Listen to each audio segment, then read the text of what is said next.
క్రీస్తునాథుని యందు ప్రియమైన సహోదరి సహోదరులారా, ఈనాడు మనము మరియ తల్లి నిష్కలంక హృదయ పండుగను కొనియాడుచూ ఉన్నాం. కథోలిక విశ్వాసం ప్రకారము తండ్రి దేవునికి అతి దగ్గరగా జీవించిన హృదయాలు రెండే రెండు. అందులో మొదటి స్థానము యేసుని యొక్క తిరు హృదయము, రెండవ స్థానము మరియ తల్లి యొక్క నిష్కలంక హృదయము.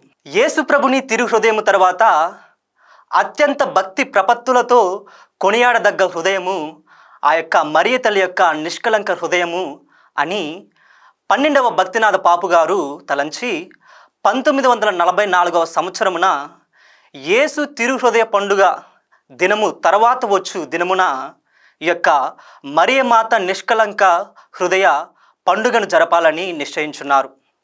మరి ఆనాటి నుండి ఈనాటి వరకు ఈ పండుగ ఇదే విధంగా కొనసాగుతూ ఉంది. అందుకే నిన్నటి దినమున మనము యేసు తిరు హృదయ పండుగను కొనియాడి ఉన్నాం. మరియు ఈనాడు మరియ నిష్కలంక హృదయ పండుగను కొనియాడుచూ ఉన్నాం. మరియ తల్లి నిష్కలంక హృదయం గురించి సువార్త గ్రంథంలో పలుచోట్ల ప్రత్యక్షంగా పరోక్షంగా కనపడడం మనము చూస్తూ ఉన్నాం.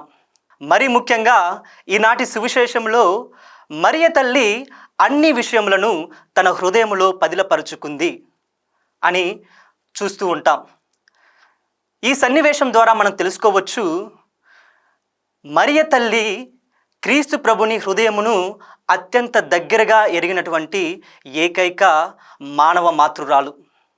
శ్రీ సభా పూర్వీకులు ఇలా అంటారు, మరియ తల్లి యేసు ప్రభుని గర్భమున కనక ముందే ఆమె హృదయంలో ఆయన సంకల్పాన్ని కనింది అని. అంటే మంగళవార్త దినమున మరియ తల్లి గాబ్రియేలు దూతకు ఆమెన్, ఇది నాకు కలుగునుగాక అని చెప్పిన వెంటనే ఆమె గర్భంలో దైవ కుమారుని కనింది అని చెప్పడం మనము చూస్తూ ఉన్నాం. ఆమె హృదయము దైవ నిర్ణయానికి ఎప్పుడూ తెరచి ఉంచిన హృదయము. అందుకే తన జీవితాంతము ఆమె తన యొక్క నిష్కలంక హృదయముతో క్రీస్తు సేవలో, పరుల సేవలో జీవించగలిగింది. పునీత మదర్ తెరేసా గారు ఇలా అంటారు, ఓ మరియా, నీ యొక్క నిష్కలంక హృదయమును నాకు ఇవ్వండి, తద్వారా మీ దివ్య కుమారుని శరీర రక్తాలను నేను నిష్కలంక హృదయముతో సేవింపగలను. ప్రియ సహోదరి సహోదరులారా, ఈ యొక్క పండుగ దినమున ఆత్మ పరిశీలన చేసుకుందాం. తండ్రి దేవునికి విధేయించి జీవించవలసిన మన జీవితాలను ఎవరికి దాసోహం చేస్తూ ఉన్నాం?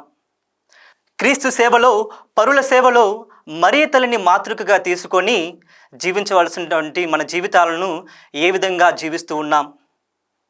మనల్ని మనం ఆత్మ పరిశీలన చేసుకుందాం. మన హృదయాలు దేవునికి నివాస యోగ్యముగా మలచుటకు ఆ యొక్క తల్లిని ప్రార్థించుదాం. ఆ యొక్క దేవుని దీవెనలను మనము పొందుదాం. ఆమెన్.